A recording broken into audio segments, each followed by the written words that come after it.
Hello, I'm Dominic Hobson, co-founder of Future of Finance. My guest is Rob Gaskell, a partner at Appold, the London-based emerging technology advisory and investment company. Our subject today is the growing interest in cryptocurrency as a tool in corporate treasury management. Rob, thanks for joining us. Thanks very much, Dominic. Yeah, lovely to be here and happy to discuss some of the things we're working on, and also some of the research material that we send out and articles we write. Talking of your research material, I've read a piece of that, and in it you call cryptocurrencies such as Bitcoin and Ethereum primary digital assets, not a term I'd come across before. Now, why are you using the term primary digital assets? We call it primary mainly because they have the most use. So Bitcoin and Ethereum are the largest in terms of market capitalization. Cryptocurrencies, there are thousands of them, but certainly Bitcoin and Ethereum are the biggest, and they have the most use. So we call them the primary digital assets, and the ones that are only really being looked at in terms of institutional purchases right now, for institutional services right now. But what do we see them as, though, in terms of what are they? You know, my first thought was maybe you see them as commodities rather than as currencies. So yeah, we don't. The term is cryptocurrencies, and they also have lots of different terms. I mean, the regulators call them crypto assets. We like to call them digital assets more than that, because crypto, as in the term cryptography, is just a mechanism to obviously safeguard the assets, and generate the assets. But anyway, it's getting into technicalities. Do I see them as commodities, or do I see them as currencies? Do I see them as working in transaction networks? They do all those things. They have many properties, and they have properties for different institutions or retail, or on the corporate side. Professional investors see it very differently from, say, a service provider who may be using the currency as a transactional network.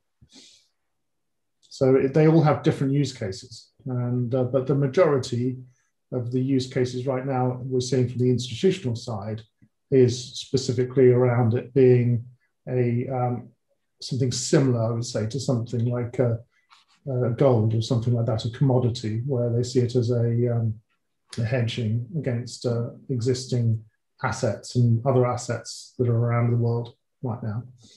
So it's a hedging tool. It's a store of value. Do you foresee a time when, and we're talking here about treasury management, and companies are storing up cash, if you like, because they're going to pay for things at some point in the future. Do you see these cryptocurrencies, the likes of Bitcoin and Ethereum, actually becoming payment mechanisms as well at any point in the future? Certainly, yes. I mean, we've already seen, I would say, a small amount of this going on in the Bitcoin. We're using Bitcoin, some elements of Ethereum, and some of the projects that are running on Ethereum. There are thousands of projects running on Ethereum right now, all different types of transactional things going on. There's a whole new world of something called DeFi, decentralized finance, which is coming, which isn't really the topic of conversation, but it's a totally new one that we could do later if you like. But certainly I would say there is some transactional going on in terms of making payments, but we are going to see this really explode when we start to move into other areas. Central bank digital currencies, they're called CBDC. The work has been going on in the US, the UK, and EU. They've all announced specific work on this. This is where cryptocurrencies are actually issued effectively by the central banks. You've also seen, and another thing that's happened is that in China, the digital yuan has been announced. It was testing for a number of months and now is working live in some states in China. And what you're going to see with that is that, I believe, is that will become a very prominent thing within China, and then also go down into supply chain and other areas. So you're starting to see that as a payment network, and the technologies that are really born out of Bitcoin and its principles being applied to national currencies as well. So I think to sum that up, I'd like to sum that up into three areas that I think is the future, because this might be confusing to some people, because people will confuse maybe a state issued currency and a global currency, public one like Bitcoin. I think there's going to be three main areas in the future. You're going to have the central banks issuing a digital currency, and then that being the prominent currency of those individual geographies, those countries. You will then have global public digital currencies like Bitcoin, Ethereum, and others that may come along in the future, but they're public based. They're global, so they don't have a geographic presence. They're protected by the nature of these technical solutions, and they have all the properties, all the beneficial properties of something like Bitcoin right now. And then finally, I think you will have corporate issued coins effectively in digital currencies, where there's loyalty built in, or there's other types of service based. Where those corporations are global as well. So there's a global currency running, but it's issued and backed by the corporation. So at the moment, these are the three that I see. And I think in the future, as an individual, as a human on the planet, you will have a wallet that will hold all those three, and you'll use them in different ways. You haven't mentioned stable coins. Are these getting any traction as a tool in corporate treasury management? Not in corporate treasury management. Stablecoins are more used for trading and trading flow. So when you want to trade easily in and out of cryptocurrency, between the fiat world and the digital currency world, it's actually a lot easier to do that with the stable currency, stable coin. And typically there are double dollar stable coins, or there are pound stable, euro stable coins, or even more advanced ones. The stable coin market is quite an interesting one, but typically I don't think a treasury manager would look at that unless they are looking at it as an easy way of trading in and out of the cryptocurrencies. Given that niche stablecoins have established between fiat and crypto, do you think that CBDCs will knock them out? That's an interesting one. There's certainly a threat. Again, these stable coins right now are being issued by sometimes technical providers, sometimes financial institutions. So they would go down to that bucket of the corporate thing, I think, in the future. And there will be this corporate currency that may be asset backed to a central bank's currency. So you could have a stable coin with an asset backed with a dollar being issued by JP Morgan or Goldman Sachs. And that could be effectively their global currency, but it's backed by the dollar. But that dollar is issued now in the future as a central bank digital currency. Now, I have to ask you about the Ruffer investment in Bitcoin. Mm-hmm. It was relatively sizable by the standards of previous institutional interest in the asset class anyway. And it's been explained by Ruffer as a hedge against inflation, which is a mounting concern, a hedge also against devaluations of the currencies they're invested in. And while devaluations and inflation are not the same thing, they're obviously linked. What do you think that says about how a leading asset manager sees Bitcoin? Are they seeing it as a commodity and as a currency, or are they seeing it as something else? I think primarily, if you look at, my background is asset management, so primarily you're looking at capital return for your investors, aren't you? So capital gain. So I think really they're looking at it from a capital gain point of view as well. I think that's primary with all asset managers. That's what they would typically do. But I think there is an economic principle there, in that there is issues around inflation right now. There is issues around money supply and increasing volume of money supply in certain economies. And you compare that to Bitcoin, which has a very deterministic money supply that can't be changed, it can't be influenced. You've got those two types of assets sitting there that are going to go disproportionately away from each other, effectively. with something that's increasing at a terrific rate and something that isn't increasing in terms of its supply. If demand for dollars decreases but increases in terms of Bitcoin, then the price of Bitcoin will go up. So there's a capital gain element as well as a hedging element against the currencies that the asset manager operates in. And that still also applies to institutions that hold cash, that run effectively portfolio management on their treasury, because they also might not want so much dollar exposure. And where do they go? And when they look at the different assets that they could potentially move into, Bitcoin is one that is being talked about quite a lot now as an alternative to many other assets that they could invest in. Well, if we're worrying about fiat currencies being debauched, I hesitate to think what central banks might do once they have CBDCs as well.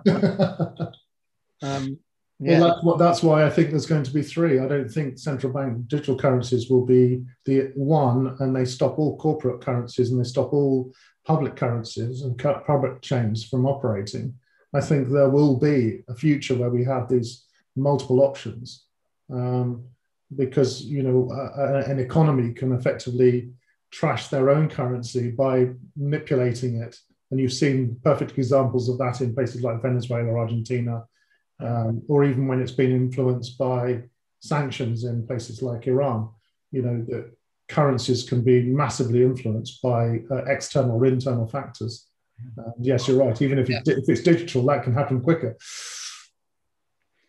One other thing I was interested to read in your paper was that you thought that Bitcoin had passed the liquidity test even on a weekend.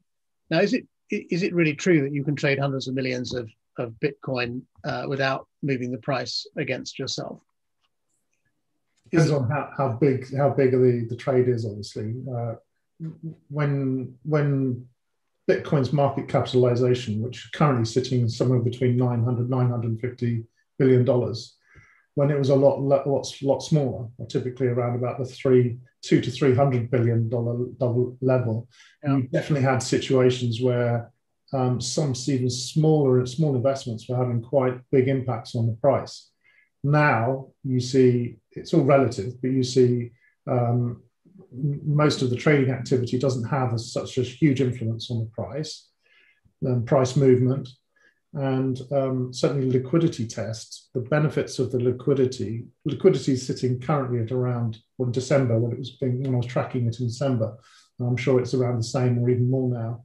About $30 billion per day. So if you've got $30 billion per day of liquidity, then you're looking to do like MassMutual. So Massachusetts Mutual did a very interesting thing. They took a percentage of their very small one, 0.04%, but they invested $100 million in Bitcoin last year, and have obviously done very well out of that because of the price rise. But that was a very important move, and that type of trading could be placed in a way that doesn't impact the price substantially because of the liquidity in the market. And when you're talking about weekend liquidity, yes, there is weekend liquidity because there's active trading on the weekend. The majority of the network is still retail, and there's retail activity 7 days a week, 365 days a year. And are our friends the algo traders getting involved in this market?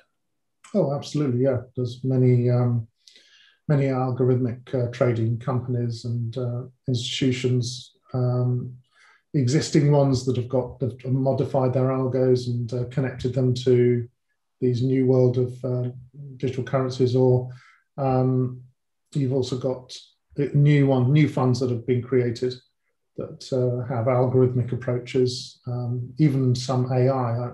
I advised last year, 2019, an AI hedge fund specifically using algorithms on Bitcoin futures. Mm-hmm. Yes, there are many. And that's presumably quite an effective way of making sure you don't move the price against you. You Mm. explained very clearly, that as the value of Bitcoin goes up, the liquidity kind of climbs up with it. So what's a big trade is a different, the number is different now than what it was a year or two ago. But are these algos a useful mechanism for institutions to access this market? Would you advise them to do that, or is it purely a professional trading activity? Well, I mean, you can buy an algo, you can build an algo or use an algorithm to, to basically buy in all kinds of different ways, weighted average or different, or dark pool methods, or all kinds of different ways of getting access, buying and selling Bitcoin without necessarily moving the price. Mm-hmm. So yes, there would be sophisticated ways, more sophisticated ways if you're trying to place large amounts of money and effectively get the best deal possible. Yes, there are definitely ways you can do that using technology effectively, because you're integrating all of the exchanges, service providers have ways to connect and have a lot of the professional service providers out there and financial service providers and so on will have connections into CME futures. They'll have connections into other trading venues where there's a lot of liquidity, and the market makers are all doing that. And some of them have very good technical solutions to help them, algorithmic technical solutions to help them. Right. So I can get access from my friendly investment bank in the usual way. That's good to know.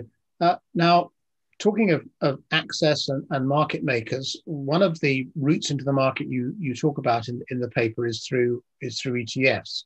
Mm-hmm. Now, with ETFs, because of the creation destruction mechanism, you do tend to run into liquidity problems from time to time, and I assume you need to access the underlying assets, and I assume that would be an issue here as well. What would you advise clients thinking of going down that path to look out for? Well, currently I don't think there is an issue with liquidity for ETFs. There certainly is for other types of exchange traded funds or exchange traded products that base themselves on illiquid assets. There are illiquid assets out there that some ETFs represent, but right now it's been proved that there is enough liquidity for nearly all of the ETFs in the market, and there's no major issues, I don't think, that are in this space because of the general liquidity in the market. Mm-hmm. If liquidity dries up, then that could be an issue, but there's certainly enough volume on CME futures to carry just one venue for the market makers to have enough liquidity to be able to provide the trading activity for the exchange. And have you developed strong views on where, by which I mean which trading venue? I'm a corporate treasurer, I'm an asset manager. I've decided I want to buy some Bitcoin or some Ethereum. What characteristics do you look for in a platform or service provider offering access to the market? What's good and what's bad? Sure. I mean, typically, what my company does is we grade a lot of the service providers. We don't only grade the exchanges where you need to be able to buy or get liquidity. I mentioned CME, and there's many other exchanges out there. But also we grade the service providers in terms of custody and insurance and other things you should also have. I mean, by doing that, we're able to give a very good independent view on what someone would need, what an institution would need, because different institutions have different needs. A classic corporation that just wants to, or an asset manager that just wants to buy Bitcoin for their treasury or for their fund, then obviously we will find the best way for them to do that, and the best way to store it, and the best way to safeguard it, typically with insurance. Sometimes that's quite bespoke, depending on their needs. There's no easy company. I mean, I can tell you that some of the service providers that are coming out now are announcing services. Standard Chartered has launched a custody service for institutions. Their minimum ticket size is $32 million. So minimum for a fund manager or an asset manager or a treasury manager to custody with Standard Chartered Bank is a sizable amount, mainly because they effectively are backing that up themselves. So you're relying on the bank's infrastructure and their own capital pool and reserve to effectively secure the asset. And that's going to be, I think, something that really happens this year. We'll see a lot of banks and institutions announce these types of services. And my company is set up to advise those, either using providers, third-party providers, or building out their own services. And right now, the market is full, unfortunately, of quite technical solutions, and not very many of them, I would say, are institutional, regulatory ready to provide those types of services. So we effectively guide those companies through that minefield. As you say, there are lots of the technology for custodying digital assets in general has evolved considerably. Mm-hmm. Are you skeptical of some of the more recent propositions put forward? Are we still in a situation where you keep the pin on a USB stick and lock it in a lead line vault? Or? No, I mean that's certainly for retail, and if retail want, I would say, small amounts of money. But I mean, what you've had though with people that have invested in Bitcoin very early, or Bitcoin or any crypto, or things like Ethereum in the early days in 2015, 16, if you invested in those and now you're sitting on a sizable sum, I always say to them, would you be comfortable having a suitcase under your bed with 2 million, 3 million pounds sitting in it? And that sort of scares them a bit, because some people have got, acquired now quite sizable assets themselves. And they're relying on USB sticks and other things to safeguard them.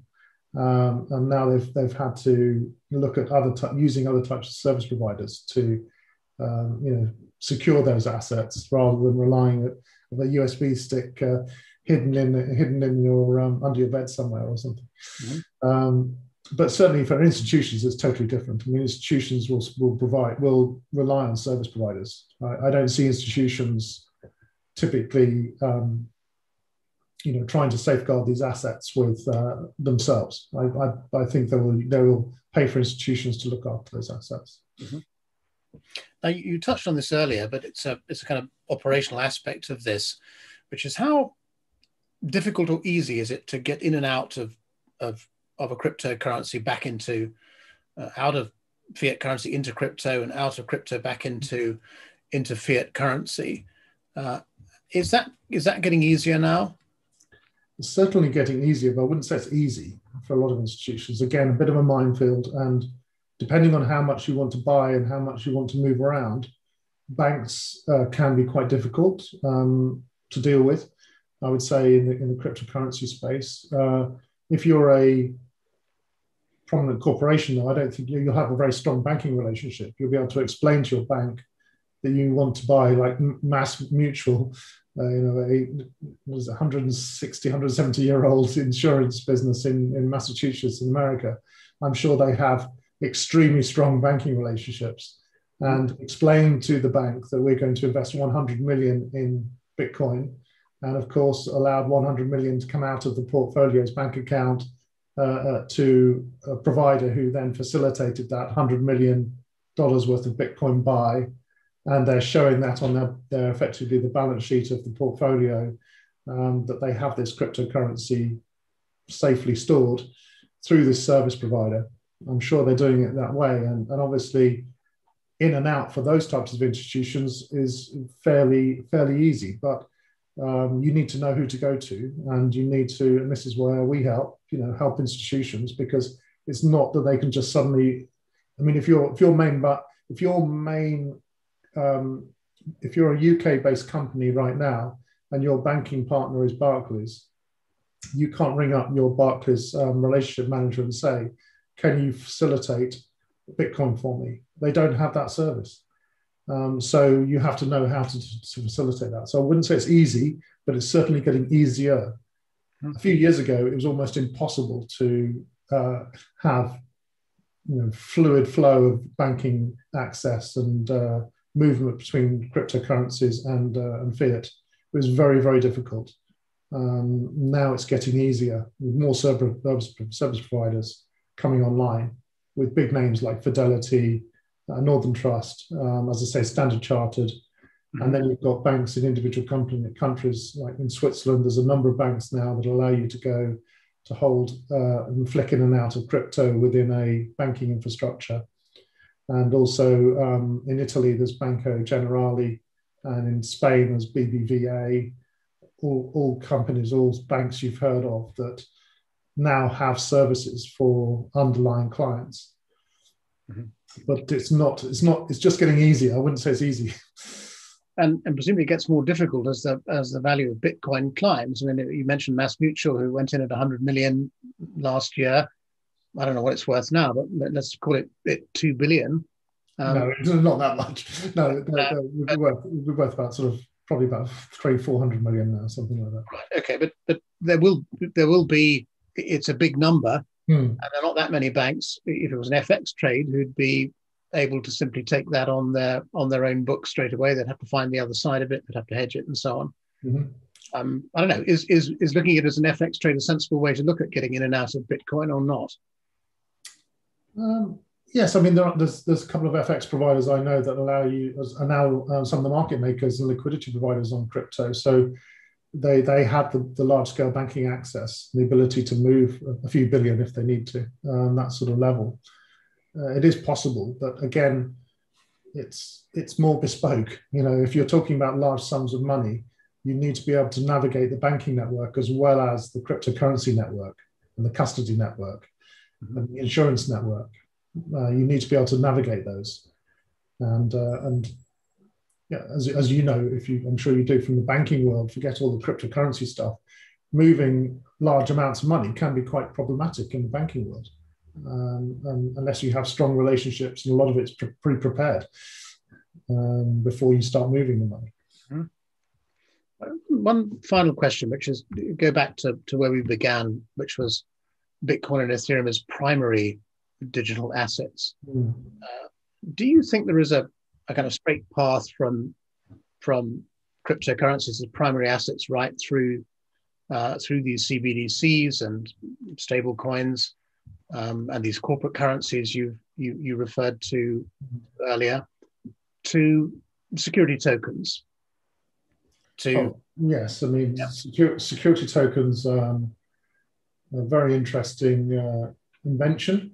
They have been around a couple of years now, and there have been some projects where, including one, I was fortunate enough to be working alongside a company that I co-founded a couple of years ago, where we actually created the first equity-based security token. We're partnering with Navara and London Stock Exchange. And that was a fully regulated process, a fully regulated company onto a members-based exchange. It was the first in the world. And now there are other people that are effectively are copying that process. And so security tokens have a place, but they certainly are in terms of market, they're very small at the moment. But it will be a growing market, and it's not a case of if it's going to happen, it's more when, and it's an education problem right now. I was talking to one of the other prominent private providers in the UK for security tokens just last week, and they were still explaining to me that it's still such a big education. We've got a real education challenge, and it's an education to explain that the benefits and really prove the benefits of tokenizing an asset. An asset could be shares in a company, shares in a property, shares in a piece of art, shares in a car. And there's projects that are set up to do that in a digital sense. And but as I say, it's a market which is growing, but not as fast as I would have liked, but certainly when you start to think about some of the advantages of this and it moving into place, areas like derivatives and other things, you can see some huge market opportunity there for these security tokens in the future. Uh-huh. So it's not a matter of if, but when. And one of the characteristics of digital technologies is they can scale very quickly. So once this period of learning and education is over, or even while it's still going on, maybe I can tempt you to make a prediction about. All my predictions have been wrong on security tokens. Well, I thought predictions are wrong about everything, I think. But I thought by the end of 2020 we would see a massive uptick of issuances and other companies issuing tokens for shares and so on, things like that. But we haven't seen that, and it's been very slow. There have been projects, but it's not at the scale that I thought it would be.